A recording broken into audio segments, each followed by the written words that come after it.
this. Ako ay batang Maynila, anak ng Tondo, na mula sa maingay at kakaibang mundo. Ganyan din ang lodi ko at ang lodi ng lahat. May tapang, may prinsipyo at merong dignidad. Ang lodi ko naman sa lansangan lumaki, natutong mga lakal, nag-aaral sa gabi. Nagtitinda ng dyaryo, padyak ng pedicab, madiskarte, matalino at may abilidad. Matatag ang lodi ko, malakas ang resistensya, sipag niya'y nakakahawa ng enerhiya. Parang tatay niya makisig na estibador, mas aasenso ang bayan pabata ang mayor. Naging vice mayor ng 3 termino.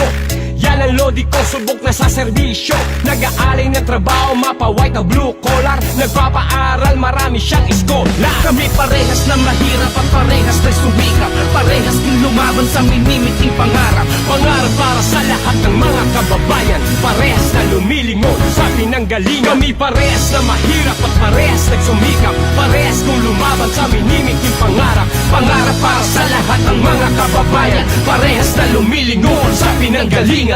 Lodi ko, sobrang gwapo na artista pa, di puro forma, ang lakas pa ng karisma niya. Lodi ko di lang artista, swabe pa magsalita, pero di puro dada, mas marami ang gawa. Hindi siya bida-bida, di siya nagmamagaling, di mairap kausap, di rin nagmamalalim. Di rin tulad ng iba, pwede mo siyang sandalan, di siya matutumba kahit marami siyang alam. Lodi ko batang Maynila, asin bata talaga, pero bago ang sarili, tao ang mahalaga. Lodi ko mapagbigay, laging nagpaparaya, pero di niya ibibigay pag Maynila ang nakataya. Sa serbisyo niya nilalaan kanyang abilidad, di siya gumagawa ng kwento para sa publisidad. Pag umaksyon agad-agad sa pagtulong, sagad-sagad pangarap para sa lahat at nasa puso niya si God.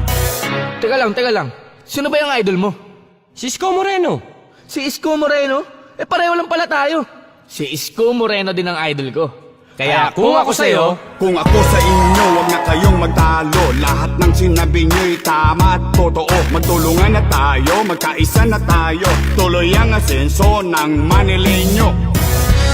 Alisin na po ninyo ang nagpapadilim sa inyong mga pananaw.